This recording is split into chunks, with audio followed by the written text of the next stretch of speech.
Imagine करो कि आज आपका बर्थडे है, यानी कि आज का आपका दिन बहुत ही ज्यादा बढ़िया गुजरने वाला है। आप अपने दोस्तों के साथ मौज करने के सपने देख रहे हो, लेकिन उसी दिन आपको कोई किडनैप कर ले और वो कोई और नहीं बल्कि आपके खास लोग हों। इस कहानी की शुरुआत में हम कर्टनी, मर्सी, जूली और लिज को देखते हैं। ये चारों की चारों बेस्ट फ्रेंड्स हैं और इनका ये ग्रुप पूरे रीगन हाई स्कूल में फेमस है। किसी भी लड़की को इनके ग्रुप में शामिल होने की परमिशन नहीं है और ये जिसे भी चाहती हैं उसे बुली कर लेती हैं। और आज लिज का बर्थडे है। बाकी की तीनों लड़कियां प्लान करती हैं कि लिज का बर्थडे बिल्कुल अनोखी तरीके से सेलिब्रेट किया जाएगा और ये तीनों उसके बर्थडे की सुबह उसे किडनैप कर लेते हैं। साथ ही कर्टनी उसके मुंह में जॉ ब्रेकर रखकर टेप लगा देती है ताकि वो चीख न सके। इन तीनों ने ही अपने मुंह पर मास्क लगाया होता है जिससे कि लिज इनके चेहरे देख ही नहीं पाती और ये लोग उसे अपने कार की डिग्गी में बंद करके कार ड्राइव करने लगते हैं। सेलिब्रेशन की जगह पहुंचकर ये लोग डिग्गी खोलते हैं। कर्टनी इस मोमेंट को कैप्चर करना चाहती थी, लेकिन जैसे ही डिग्गी खुलती है इनके होश उड़ जाते हैं क्योंकि लिज तो अब मर चुकी थी और उसकी मौत का कारण था वो जॉ ब्रेकर जो उसके गले में फंसने की वजह से उसकी सांस रुक गई थी।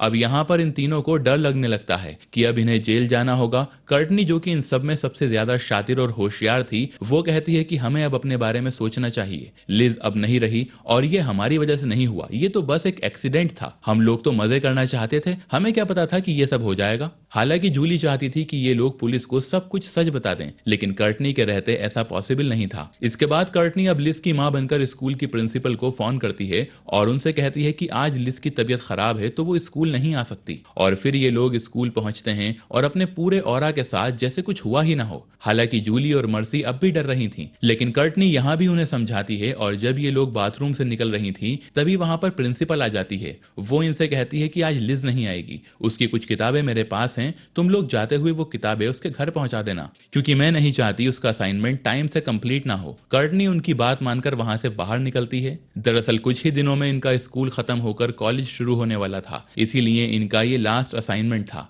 इसके बाद ये तीनों की तीनों अपनी अपनी क्लास में चली जाती हैं, जहां पर जूली का दिमाग अभी भी लिज की मौत में उलझा हुआ था, तो कर्टनी भी कहीं ना कहीं उसकी बॉडी से पीछा छुड़ाने की तरकीब सोच रही थी। उसी वक्त अपनी कुकिंग क्लास लेते हुए मर्सी के अंडे से खून निकलता है, जिसका मतलब था कि उस अंडे में चूजे के बनने की प्रक्रिया शुरू हो चुकी थी और मर्सी ये देखकर बहुत डर जाती है। इसके बाद रिसेस में ये तीनों प्लान करती हैं। तब मर्सी कहती है कि हमें उसे वापस बेड पर लेटा देना चाहिए, पर जूली कहती है कि नहीं, उसके गले में जॉ ब्रेकर फंसा हुआ है। तभी कर्टनी को एक आइडिया आता है। वो कहती है कि हम उसे लेटाकर ऐसा माहौल बना देंगे जैसे वो किसी के साथ डेट पर थी और उसके बॉयफ्रेंड ने उसके साथ जबरदस्ती की हो। हालांकि जूली मना करती है कि उसका तो कोई बॉयफ्रेंड था ही नहीं, ये सब गलत होगा, हम उसे बदनाम नहीं कर सकते। और तभी इन्हें याद आता है कि प्रिंसिपल ने इन्हें किताबें लेने को बोला था, जबकि ठीक इसी वक्त फर्न नाम की लड़की प्रिंसिपल के ऑफिस पहुंचती है। ये दरअसल यहाँ पर आई होती है प्रॉम पर जाने की परमिशन के लिए, पर प्रिंसिपल इसे कर्टनी के बारे में पूछने लगती है और ये बताती हैं कि उन्हें लिज की किताबें घर भेजनी हैं। अब यहाँ पर जो ये लड़की होती है फर्न,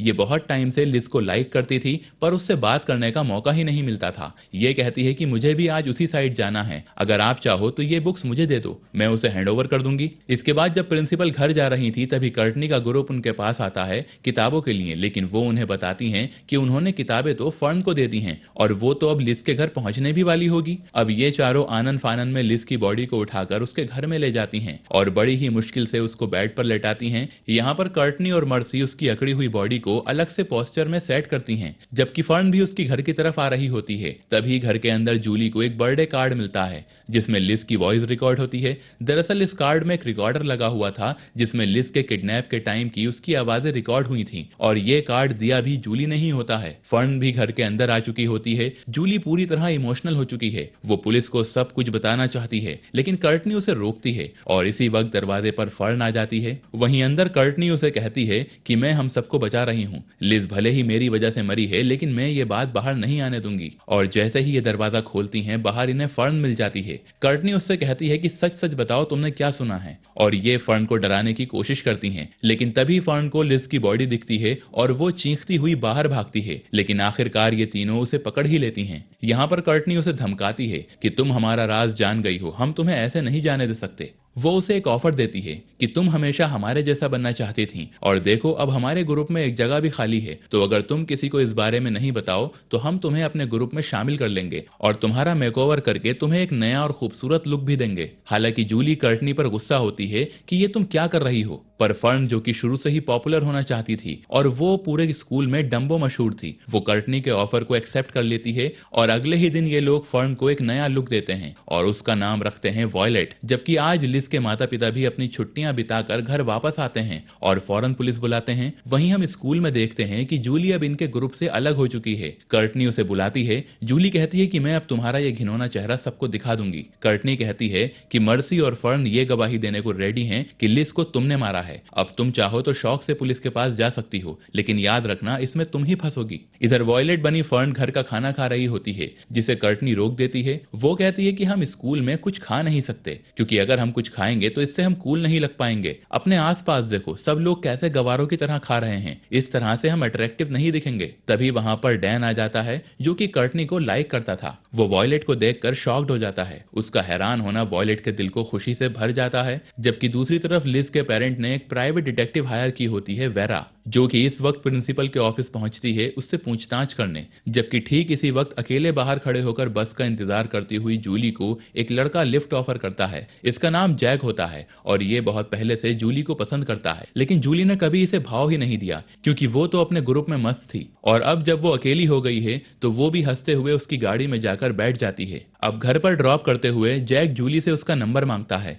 जूली उसे नंबर देते हुए घर में चली जाती है। जबकि उधर स्कूल में ये दोनों वॉयलेट को मोटिवेट कर रही होती हैं कि उसे अब क्या करना है और खास तौर पर जूली को किस तरह से डील करना है, क्योंकि भले ही वो इनके जैसी दिखने लगी थी, लेकिन उसका मासूम दिल उसके सीने में अभी भी धड़क रहा था। अब शाम के टाइम जूली अपने घर बैठकर सबके पुराने फोटोज देख रही होती है। तभी उसे फर्न की 5th क्लास की फोटो मिलती है और वो फर्न को कॉल लगा देती है। वो कहती है कि मैं जानती हूँ तुम भी लिज की मौत से परेशान हो। फर्न बोलती है कि हाँ, लेकिन तभी फर्न के पास कर्टनी की कॉल आ जाती है और मजबूरी में फर्न को जूली की कॉल काटनी पड़ती है। जबकि वहीं हम देखते हैं कि दूसरी ओर कर्टनी डैन के साथ टाइम स्पेंड कर रही है और उसके साथ कुछ अजीब से एक्सपेरिमेंट करती है। जबकि जूली को अभी तक अपने आसपास लिज के होने का एहसास होता था। शायद लिज चाहती थी कि वो उसे इंसाफ दिलाए। अगली सुबह जब मर्सी अपने घर पर अपने पिता से झगड़ा कर रही होती है कि वो उस पर ज्यादा पाबंदियां ना लगाएं, क्योंकि वो अब बड़ी हो चुकी है और अपने फैसले खुद ले सकती है, ठीक उसी वक्त उनके कॉलेज में वो डिटेक्टिव वेरा आ जाती है, जिसे लिज के पेरेंट ने हायर किया था, और कर्टनी से पूछताछ करने लगती है।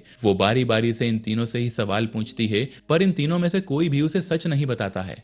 ये लोग वही बताते हैं जो इन्होंने तय किया होता है। जब वेरा उन्हें जॉब रेकर दिखाती है तो लिज और जूली तो कुछ नहीं कहती, लेकिन कर्टनी एक नया गेम शुरू कर देती है। वो कहती है कि ये तो लिज का फेवरेट था। वो जब अपने बॉयफ्रेंड के साथ होती थी तो इसका यूज करती थी, और वो ये भी कहती है कि उसका बॉयफ्रेंड बहुत ही सीक्रेट था और सिर्फ मैं ही इस बारे में जानती थी। इसके बाद वेरा प्रिंसिपल के पास जाती है। वो कहती है कि आपने मुझे बताया था कि लिज की मॉम ने आपको फोन करके बताया था कि वो बीमार है और आज स्कूल नहीं आएगी। वो कहती है कि हाँ, ऐसा ही हुआ था। वेरा कहती है कि पर जब मैंने लिज की मॉम से इस बारे में पूछा तो वो तो कह रही थी कि उन्होंने कोई भी फोन नहीं किया। तो सवाल ये उठता है कि आखिर वो कॉल किसने की थी। वेरा आगे कहती है कि जब मैंने उसके पड़ोसियों से बात की तो मुझे पता चला कि उस दिन लिज के घर पर कोई लड़की भी देखी गई थी, जिसके हाथ में किताबें थीं और वक्त भी कोई 3:30 बजे का होगा। प्रिंसिपल को याद आता है कि हाँ, उस दिन मैंने कर्टनी को लिज की किताबें पहुंचाने को कहा था, लेकिन फिर वो आई नहीं और फिर मैंने वो किताबें फर्न को दे दी, तो शायद वही उसके घर गई हो। मतलब अब तो फर्न की फील्डिंग सेट हो चुकी थी, लेकिन इनका कॉलेज भी बहुत वियर्ड था और फर्न को सब लोग अब वॉयलेट के नाम से जानने लगे थे। कोई भी उसे फर्न कहकर नहीं बुलाता था। वहीं हम जूली को देखते हैं, जो पूरी तरह से तन्हा हो गई थी और जैक के पास आई थी। उसे अब जैक का साथ काफी पसंद आने लगा था। वो घंटों उससे बातें करती थी। जैक भी उसे सब कुछ बताता था और आज तो जैक उसे अपनी फेवरेट जगह पर ले गया था। वो धीरे धीरे उसका भरोसा जीतता जा रहा था। अब अगली सुबह वेरा फर्न को इंटेरोगेट करती है। फर्न कहती है कि मैं उसे बहुत पसंद करती थी। हालांकि हम कभी ऑफिशियली नहीं मिले थे, पर उसने एक बार मेरी गिरी हुई किताबें उठाई थीं और एक बार मैं उसके पीछे बैठी थी, जहां से मैं उसके बालों की महक महसूस कर सकती थी। उसकी गर्दन पर बने हुए डॉट से मैं पूरे टाइम उलझी रही थी। वेरा को लगता है कि यहाँ तो कुछ अलग ही केस चल रहा था। वो कहती है कि ये सब छोड़ो, तुम मुझे ये बताओ कि तुम उसके घर गई थी। फर्न कहती है कि ओ हाँ, मैं उसकी किताबें देने गई थी, पर वो मुझे घर पर मिली ही नहीं, और पूछताछ खत्म हो जाती है। फर्न झूठ तो बोल देती है, पर उसे अब ये झूठ सोने नहीं देता। उसे अजीब अजीब से सपने आते हैं, जैसे वही लिस की कातिल हो। पर उसी शाम कर्टनी उस प्राइवेट डिटेक्टिव वेरा को फोन करके बोलती है कि मुझे कुछ बहुत जरूरी बात आपको बतानी है, और अगली सुबह वो अपना खेल शुरू करती है। वो कहती है कि ये बात मैं आपको तभी बताऊंगी जब ये हम दोनों के बीच ही रहे। वो आगे कहती है कि लिस की एक बहुत खराब आदत थी, उसे अजनबी मर्दों के साथ वक्त बिताने में मजा आता था, और वो इस काम के लिए कभी अकेले ही क्लब चली जाती थी तो कभी कहीं और मुझे लगता है कि उस दिन भी शायद वो किसी अजनबी के साथ होगी, पर शायद वो अजनबी ही उसका कातिल बन गया हो। वहीं दूसरी ओर हम फर्न को देखते हैं, जिस पर खूबसूरती का पागलपन चढ़ने लगा था। वो पूरी तरह से अनकंट्रोलेबल होती जा रही थी, यहाँ तक कि वो जैक को भी प्रपोज कर देती है। पर जब जैक उसे मना करता है तो वो किसी मैकेनिक के साथ दोस्ती लगा लेती है ताकि उसकी महंगी कार फर्न को मिल जाए। यहाँ तक कि अब कर्टनी और मर्सी भी उसके इस अवतार से हैरान थी। उसी शाम जब जैक और जूली एक साथ होते हैं तो जैक उसे बताता है कि लिस को स्ट्रेंजर के साथ वक्त बिताने की आदत थी, और उस दिन भी किसी स्ट्रेंजर ने उसके साथ ये सब किया है। ये सुनकर जूली गुस्सा हो जाती है और वो उसे कहती है कि नहीं, ये सब झूठ है। और उसके बाद वो जैक को सब कुछ बताती चली जाती है कि किस तरह उन्होंने लिस को उसी के बर्थडे पर किडनैप किया था और किस तरह वो मर गई, और जब वो उसे ठिकाने लगा रहे थे तब वहां पर फर्न आ गई, वही फर्न जो अब वॉयलेट बनी घूमती है। जैक कहता है कि हमें अभी डिटेक्टिव वेरा को इन्फॉर्म करना होगा, पर जूली उसे रोक देती है। वो कहती है कि अभी मेरे पास कोई सबूत नहीं है। कर्टनी बहुत चालाक है, उसका सच सामने लाने के लिए हमें सबूत चाहिए होंगे, नहीं तो वो मुझे ही फंसा देगी। अगली सुबह कर्टनी मर्सी को अपने और डैन के किस्से सुना रही होती है। वो ये भी बताती है कि वो डैन के साथ प्रॉम पर जा रही है। मर्सी उसे वॉयलेट की याद दिलाती है। वो कहती है कि तुम्हें नहीं लगता फर्न वॉयलेट बनकर कुछ ज्यादा ही उड़ रही है? वो अब हमारे हाथ में भी नहीं है, उसने सबको अपना दीवाना बना रखा है, पूरे कॉलेज में उसी के चर्चे हैं। तभी उन्हें पार्किंग से तेज म्यूजिक की आवाज आती है। वो जब बाहर आती हैं तो वॉयलेट उन्हें कार के बोनेट पर नाचती हुई मिल जाती है। उसके आसपास लोगों की भीड़ होती है। कर्टनी उसे जबरदस्ती उठाकर बाथरूम ले जाती है। वॉयलेट कहती है कि मैं तो वही कर रही हूँ जो तुमने मुझे सिखाया था, लड़कों के दिलों पर राज करना। कर्टनी कहती है कि नहीं, तुम हमारे ग्रुप की लीडर बनना चाहती हो। भूलो मत तुम कौन थी, तुम तो एक मामूली लड़की थी स्कूल में, फर्न मायो, और मैंने तुम्हें इस कॉलेज में स्टार बनाया है। और अगर मैं यहाँ के लोगों को तुम्हारी असलियत बता दूं तो क्या तुम तब भी क्वीन बन पाओगी? इस पर वॉयलेट कहती है कि नहीं, भूल तो तुम रही हो कि मैं लिस के कत्ल की गवाह हूँ। मैं जब चाहूं तुम्हें जेल की सलाखों के पीछे डाल सकती हूँ। मैं अब फर्न मायो नहीं हूँ, मैं हूँ वॉयलेट। और वो वहां से चली जाती है। वही जैक और जूली उस जगह पर जा रहे होते हैं जहां इन तीनों ने लिस को मरा हुआ देखा था। जैक को लगता है कि शायद वो टूटा हुआ कैमरा उन्हें मिल जाए जो कर्टनी के हाथ से गिरा था, या फिर कोई और सुराग हाथ लग जाए। पर वहां जाकर उनके हाथ में सिर्फ निराशा ही लगती है। वहां पर कुछ भी नहीं होता, या शायद उन्हें दिख नहीं पाता। थक हार कर ये दोनों उस डिटेक्टिव वेरा के पास जाते हैं, पर वहां तो कहानी ही बदल जाती है। वो कहती है कि तुम दोनों बहुत सही वक्त पर आए हो, हमने अभी अभी लिस के कातिल को पकड़ा है जो उसके घर से सुबह के वक्त भागा था। जूली हैरत से पूछती है कि क्या मतलब? वेरा कहती है कि तुम्हारे लिए ये थोड़ा अजीब है, पर लिस को बहुत वियर्ड शौक थे, और वो अंदर चली जाती है। पर जूली अब सब कुछ समझ चुकी थी। वो जैक से कहती है कि लिज वर्जिन थी, उसका कोई बॉयफ्रेंड नहीं था। कर्टनी ने उसके मरने के बाद किसी गरीब शराबी को पैसे देकर ये सब करवाया है ताकि ये सब एक मर्डर लगे। मैं अब उसे छोड़ूंगी नहीं। वहीं जब वॉयलेट कॉलेज पहुंचती है तो उसे पूरे कॉलेज में अपने पुराने फोटोज लगे मिलते हैं जिसमें वो फर्न मायो थी, एक डम्बो लड़की, और सारे स्टूडेंट्स उसे बुली करने लगते हैं, जिससे घबराकर वॉयलेट बेहोश हो जाती है। उसकी आंख डॉक्टर के केबिन में खुलती है जहां डॉक्टर उसे फर्न के नाम से पुकारती है। वॉयलेट कहती है कि नहीं, ये आप क्या कह रही हो, मैं वॉयलेट हूं। वो जब लॉबी में आती है तो सब लोग उसे चिढ़ाने लगते हैं। वो अपने पुराने फोटोज फाड़ना शुरू करती है, लेकिन ये तो यहाँ हर तरफ थे, सब जगह। और तभी कर्टनी और मर्सी उसे सामने से आकर कहती हैं कि अब तुम्हारा टाइम खत्म हो गया, और वॉयलेट एक बार फिर से बेहोश हो जाती है। ये वही टाइम होता है जब जूली और जैक कॉलेज आते हैं और ये दोनों बेहोश वॉयलेट को उठाते हैं, पर वो अभी भी सदमे में थी। जूली कहती है कि इससे कोई फर्क नहीं पड़ता कि तुम फर्न हो या वॉयलेट, तुम्हारा दिल साफ है, तुम्हें खुद को पहचानना होगा। उसी वक्त कर्टनी और मर्सी भी वहां आ जाती हैं। जूली कर्टनी को पकड़कर कहती है कि मैं जानती हूँ ये तुमने कैसे किया, तुमने ये काम पैसों के बल पर किया है, तुमने लिस को बदनाम कर दिया है। कर्टनी कहती है कि हाँ किया है, पर तुम मेरा कुछ बिगाड़ नहीं सकती। इसके बाद अब वो रात आती है जब प्रॉम होता है। लेकिन जूली, फर्न और जैक एक साथ होते हैं। जैक जूली से प्रॉम पर जाने को कहता है, लेकिन वो कहती है कि जब तक मैं कर्टनी को बेनकाब ना कर दूं मैं नहीं जाऊंगी। उसी रात उसकी मॉम उसे एक पैकेट देती हैं जिसमें लिज का कुछ पर्सनल सामान होता है जो कि जूली ने उसे दिया था और लिज की मॉम ने उसकी यादों के तौर पर उसे वापस भेज दिया था। और उसी में उसको अपना वो रिकॉर्डिंग वाला कार्ड भी मिलता है और उस कार्ड में कर्टनी का कन्फेशन भी रिकॉर्ड होता है जिसमें वो जूली को बता रही थी कि मैंने लिज को मारा है लेकिन मैं ये साबित होने ही नहीं दूंगी। और ठीक इसके बाद जूली, वॉयलेट और जैक प्रॉम पर आ जाते हैं, जहां जूली और वॉयलेट तो प्रॉम में शामिल हो जाते हैं लेकिन जैक को एक खास काम करने के लिए भेज दिया जाता है। और अब प्रॉम पर टाइम था आज रात के प्रॉम किंग और क्वीन को चुनने का, और इसी टाइम जैक उस माइक में वो कार्ड कनेक्ट कर रहा होता है। प्रिंसिपल ने प्रॉम किंग के रूप में डैन को चुना होता है और उसके बाद वो कर्टनी को प्रॉम क्वीन के तौर पर चुनती हैं। और जब कर्टनी स्टेज पर जाकर स्पीच देने वाली होती है तभी वो कार्ड कनेक्ट हो जाता है और सबको कर्टनी की आवाज़ आती है कि लिज को मैंने मारा है लेकिन मैं ये कभी साबित नहीं होने दूंगी। और यहाँ पर उसका गेम ख़त्म हो जाता है और इसी मोमेंट पर ये कहानी, ये फिल्म ख़त्म हो जाती है। दोस्तों, अगर आपको ये कहानी, ये फिल्म पसंद आई हो तो ज़रा वो लाइक वाला बटन दबाकर अपनी सहमति दीजिए। ये कहानी जेफ की जिंदगी की सच्ची कहानी है जिसमें कुदरत उसके दोनों पैर छीन लेती है। वो अपनी जिंदगी में पूरी तरह से टूट चुका है। उसे कुछ समझ नहीं आता कि अब वो क्या करेगा, पर शायद कुदरत ने उसके लिए कुछ और ही सोच रखा था। कहानी की शुरुआत होती है बोस्टन से, जहां पर हमें जेफ नाम के एक लड़के को दिखाया जाता है जो कि एक वेयरहाउस में काम करता है। जेफ दिल का बहुत ही अच्छा है लेकिन अब तक उसने जिंदगी में कोई बहुत बड़ा काम नहीं किया। वो एक छोटे से अपार्टमेंट में अपनी माँ के साथ रहता है जिनको शराब पीने की बहुत तगड़ी आदत है। जेफ को बेसबॉल का मैच देखना बहुत पसंद है। जब भी उसे वक्त मिलता है वो बेसबॉल का मैच देखने के लिए जाता है। रात को जेफ एक बार में जाता है जहां पर उसे अपनी एक्स गर्लफ्रेंड, जिसका नाम एरिन है, वो दिखाई देती है। दरअसल इनका कई बार ब्रेकअप हो चुका है लेकिन जेफ अभी भी एरिन से प्यार करता है, लेकिन वो एरिन को कमिटमेंट नहीं देता, इसीलिए बार बार वो उससे ब्रेकअप कर लेती है। हालांकि एरिन को पता है कि जेफ एक अच्छा लड़का है। अब बार में जेफ उसे मिलने के लिए जाता है। वो जेफ को बताती है कि वो आने वाली मैराथन में हिस्सा लेने वाली है और इसके लिए वो फंड जमा कर रही है। दरअसल यहाँ पर वो फंड कलेक्ट करने के लिए आई होती है और अब जेफ बार में बैठे सभी लोगों से कहता है कि एरिन मैराथन में हिस्सा लेने वाली है जिसके लिए उसे पैसों की जरूरत है। सब उसके जार में पैसे डालते हैं क्योंकि यहाँ पर हर कोई जेफ को जानता है। वो अपने दोस्तों और फैमिली के साथ यहाँ पर टीवी पर बेसबॉल का मैच देखने के लिए आता है। एरिन के पास पैसे इकट्ठे हो चुके हैं। वो एरिन से कहता है कि कल मैं मैराथन देखने के लिए आऊंगा, मैं तुम्हारे लिए चीयर करूंगा, मुझे पता है कि तुम ही मैराथन जीतोगी। रात को वो एरिन के नाम का एक बोर्ड बनाता है और अगली सुबह वो डेड एंड पर पहुंच जाता है। उसे पता है कि एरिन इस रेस को जरूर फिनिश करेगी। और जब एरिन उसके पास पहुंचने वाली होती है तभी जहां पर जेफ खड़ा होता है वहां पर एक बॉम्ब ब्लास्ट होता है जिसमें बहुत सारे लोग मारे जाते हैं। जेफ को अस्पताल में एडमिट किया जाता है जहां पर उसकी मॉम उससे मिलने के लिए आती हैं, जिन्हें डॉक्टर बताता है कि घुटने से नीचे जेफ के पैर पूरी तरह से खत्म हो चुके हैं, इसीलिए हमें उसके पैर काटने पड़ेंगे।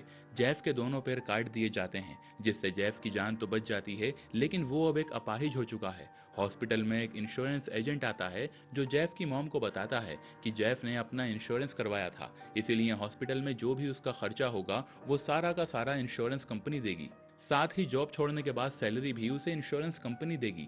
यह जानकर उसकी मॉम को बहुत तसल्ली मिलती है क्योंकि इनके पास बहुत ज़्यादा सेविंग्स तो होती नहीं। कुछ दिनों के बाद जेफ को होश आ जाता है। उसका कजिन उसके पास होता है। जेफ उससे पेन और पेपर मांगता है क्योंकि इस वक्त वो बोल भी नहीं सकता था। वो पेपर पर लिखता है कि क्या एरिन ठीक है। वो बताता है कि एरिन पूरी तरह से सुरक्षित है।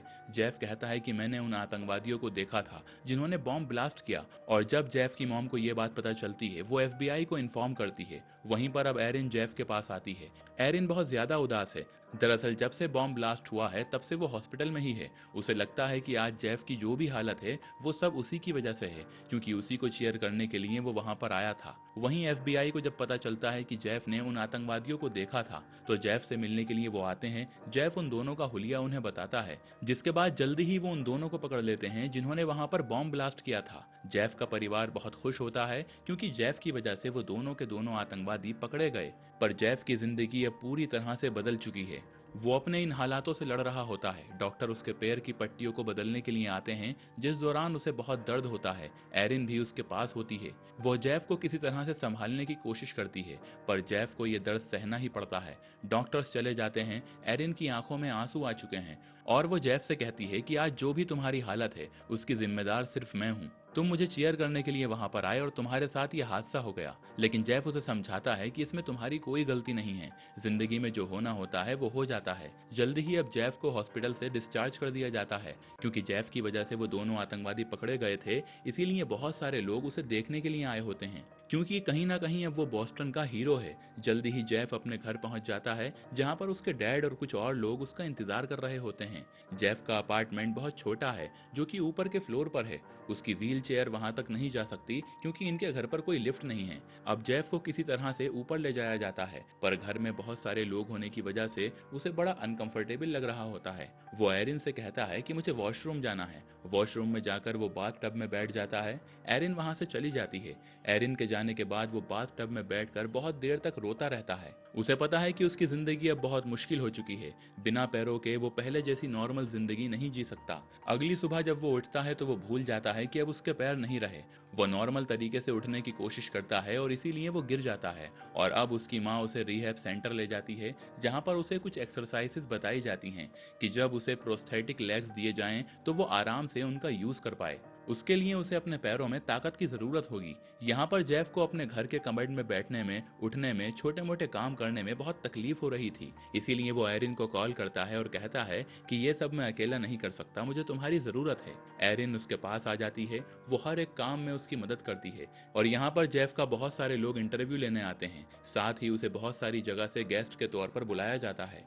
एक मैच की ओपनिंग के लिए उसे बुलाया जाता है, जहाँ पर उसे फ्लैग को सबको दिखाना होगा। और जब जेफ उस जगह जाता है तो वहां पर बहुत ज्यादा भीड़ होती है। जो सब लोग उसे ही चीयर कर रहे थे। भीड़ की आवाज से वो डिस्टर्ब होना शुरू हो जाता है। उसे वही दिन याद आ रहा होता है जिस दिन बॉम्ब ब्लास्ट हुआ था, इसीलिए वो वहां से चला जाता है। लिफ्ट में भी वो अपने माइंड को कंट्रोल नहीं कर पाता। एरिन उसके साथ होती है। वो एरिन से कहता है कि अब मैं तुम्हारे लायक नहीं रहा, तुम मेरी जिंदगी से दूर चली जाओ।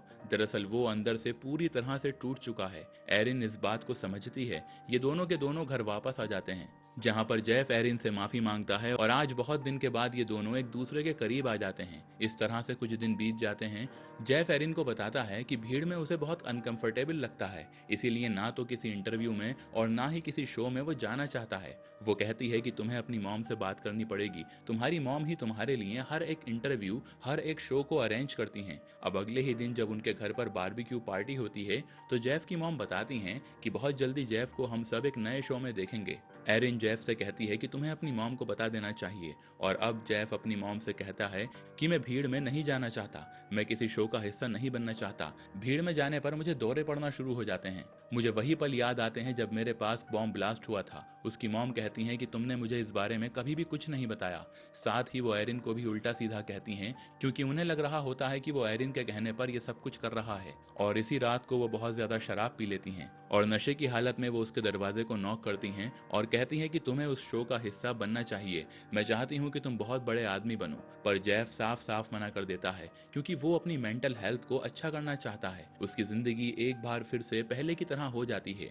वो अपने दोस्तों से मिलने जाता है, उनके साथ शराब पीता है। शराब पीने के बाद जेफ कहता है कि आज गाड़ी मैं चलाऊंगा। उसका दोस्त कहता है कि ये पॉसिबल नहीं है, तुम्हारे तो पैर भी नहीं रहे।